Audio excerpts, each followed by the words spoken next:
जय माँ काली, हर हर महादेव। तो जैसा कि बहुत सारे वीडियो में ये बताया जाता है, बहुत सारे तरीके का उपाय बताया जाता है, बहुत सारी परेशानियों के लिए अलग अलग परेशानियों के लिए अलग अलग उपाय बताया जाता है।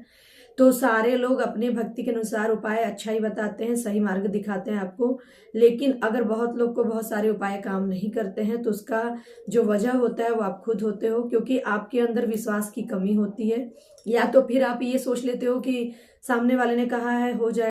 कोई भी नियम करने से पहले आपके भाव का होना जरूरी होता है। जब तक आपके अंदर भाव नहीं होता, कोई भी कार्य, कोई भी भक्ति, कोई भी पूजा आपको, जब तक आपके अंदर विश्वास नहीं होता, कोई भी भक्ति आपको कार्य नहीं करके देता। इसलिए आप अपने जो भी कार्य करिए भक्ति में, अगर एक ज्योत ही जला रहे हैं, चाहे फिर धूप ही दिखा रहे हैं, तो वो आप अपने श्रद्धा भाव से दिखाइए। भगवान स्वीकार करते हैं और आपके कार्य को बनाते हैं। सबसे पहली बात तो ये कि भगवान कभी किसी का अहित नहीं करते, कोई भी उपाय कभी किसी का नुकसान नहीं करता। बहुत लोग के मन में ये भी भ्रम होता है कि मैंने ये किया तब से और परेशान है। ऐसा कुछ नहीं होता है, मन के जो है भ्रम होते हैं जो आप पाल के बैठते हो। तो आप उपाय अगर कर रहे हैं भगवान का, तो आपका अहित तो हो ही नहीं सकता। अगर आप किसी देवी देवता की पूजा कर रहे हैं, उनके मार्ग से कुछ चीज जुड़ के कर रहे हैं, तो आपका नुकसान हो ही नहीं सकता। हाँ, आपके कोई कर्म है जो कट रहे होंगे उस पूजा के बाद, जिसके कारण आपको ये लग रहा होगा कि कोई उपाय या कोई भक्ति, कोई पूजा आपने किया है तो उससे आपको परेशानी हुई। ये उपाय उनके लिए है जिनके शरीर में बहुत ज्यादा दर्द होता है, पीड़ा है, जैसे हाथ में हो गया, कमर में हो गया, गर्दन में हो गया, बहुत सारी जगह होती है जहाँ आपको पीड़ा दर्द हो रहा है, तो आप ये उपाय कर सकते हैं। ये उपाय उनके लिए ही है। जैसे कि आपने कई डॉक्टरों को भी दिखाया है, बहुत जगह आप इलाज करा चुके हो, कई तरीके का इलाज करा चुके हो, दरबार में भी अगर आप इलाज करा चुके हो, आपको आराम नहीं मिला है, तो आप खुद से मेहनत करिए और आपको राहत मिलेगा।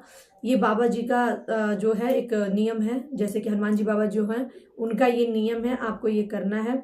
तो ये नियम कैसे करना है? सबसे पहले तो ये शनिवार या फिर मंगलवार से आपको स्टार्ट करना है। दूसरी बात, इस नियम को करने से पहले आपको बाबा जी के नाम की जोत और भोग देनी जरूरी है। आसन आपके पास आपका खुद होना चाहिए, उस आसन पे कोई और नहीं बैठेगा। सबसे पहले तो आपको जोत लगानी होगी। जोत जो है तिल के तेल की भी बाबा जी को लगती है, चमेली के तेल की लगती है और देसी घी की। सबसे अच्छा चमेली का तेल होता है, क्योंकि बाबा जी को चमेली का तेल अति प्रिय है। और अगर आपके पास सुविधा है, मिल रहा है, तो आप जलाइए। नहीं मिल रहा है तो तिल के तेल से भी आप इस जोत को जला सकते हैं, और देसी घी से। देसी घी और चाहे तिल का तेल चाहे चमेली का तेल, जिस तेल से आप जोत जलाएगा, उस जोत के अंदर 2 लौंग और बाबा जी का सिंदूर डालिएगा, ये भाव से, ये सोच करके कि आप बाबा जी को सिंदूर और लौंग का भोग अर्पण कर रहे हैं जोत में। जोत क्या होता है? हमारे आत्मा को शुद्ध करता है। हमारे अंदर जो भी परेशानी होती है, जो जोत का लौ होता है उसके प्रभाव से कम होता है। जोत हमारे पूजा की साक्षी भी होता है। जो आप पाठ करेंगे, चाहे जो नियम करते हैं, उसका साक्षी भी जोत होता है। इसलिए जोत जलाकर ही कोई पूजा भक्ति की जाती है, ताकि आपके भक्ति अनुष्ठान की, आपके साधना की जोत जो है साक्षी हो सके। तो आपको क्या करना है? जोत जला लेना है। उस नियम को करने के लिए आपको लौंग ले लेना है, कपूर ले लेना है, जल की लोटियां ले लेनी है और आसन पे बैठ जाना है। आसन पे बैठ करके आपको हाथ में जल लेना है और बाबा जी को याद करना है, अपना नाम बोलना है, अपने पति या फिर पिता का नाम बोलना है और बोलना है, बाबा जी मेरे शरीर में ये पीड़ा है, मैं बहुत जगह इलाज करा चुकी हूँ और मुझे आराम नहीं मिल रहा है। अब मैं आपका ये उपाय कर रही हूँ जिससे आप मेरे कष्ट को, मेरे संकट को दूर करिएगा, जो मेरी परेशानी है उसे दूर करिएगा। और मैं 11 दिन का 11 हनुमान चालीसा का पाठ करने वाली हूँ आपके नाम का, और आप मुझे, मेरे पाठ में कोई विघ्न बाधा ना है ऐसी कृपा करिएगा। अपने इष्ट को याद कर लीजिएगा, अपने घर के कुल देव देवता को याद कर लीजिएगा और जल को जमीन पर छोड़ दीजिएगा। उसके बाद आप क्या करेंगे? दोनों हाथ में लौंग और कपूर लेंगे। 2 लौंग 1 कपूर एक हाथ में, 2 लौंग 1 कपूर एक हाथ में लेकर के आपको हाथ जो है बंद कर लेना है, मुट्ठी जो है बंद कर लेना है और 11 हनुमान चालीसा का आपको पाठ करना है। जब आपका 11 हनुमान चालीसा का पाठ पूरा हो जाएगा, तो आप जो कपूर और लौंग हाथ में लिए रहोगे, किसी पात्र में, किसी बर्तन में रख करके उसको जला दोगे। और जलने के बाद जब वो पूरा जल जाएगा, तब आसन के नीचे आप जल गिरा करके माथे लगा करके 3 बार उठ जाओगे। अगर आपको मंत्र आता होगा तो ठीक है, नहीं तो आप 3 बार माथे लगा करके उठ सकते हैं, कोई दिक्कत वाली बात नहीं है। जब तक आप माथे जल लगा करके नहीं उठते हैं, तो इंद्रदेव क्या करते हैं? धरती माता पे स्पर्श में जब आप आते हैं, तो इंद्र देवता आपके पूजा भक्ति जो भी उपाय आपने किया उसको ग्रहण कर लेते हैं।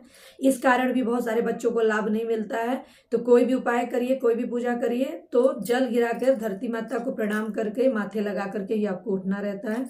और 11 दिन आपको ब्रह्मचर्य का पालन करना है। 11 दिन आप प्याज लहसुन नहीं खाएंगे, 11 दिन आप मीट मछली का सेवन नहीं करेंगे। इन चीजों को बनाकर ही आपको बाबा जी की सेवा करनी चाहिए। बाबा जी की सेवा में आपको सात्विक भोजन ही करना चाहिए।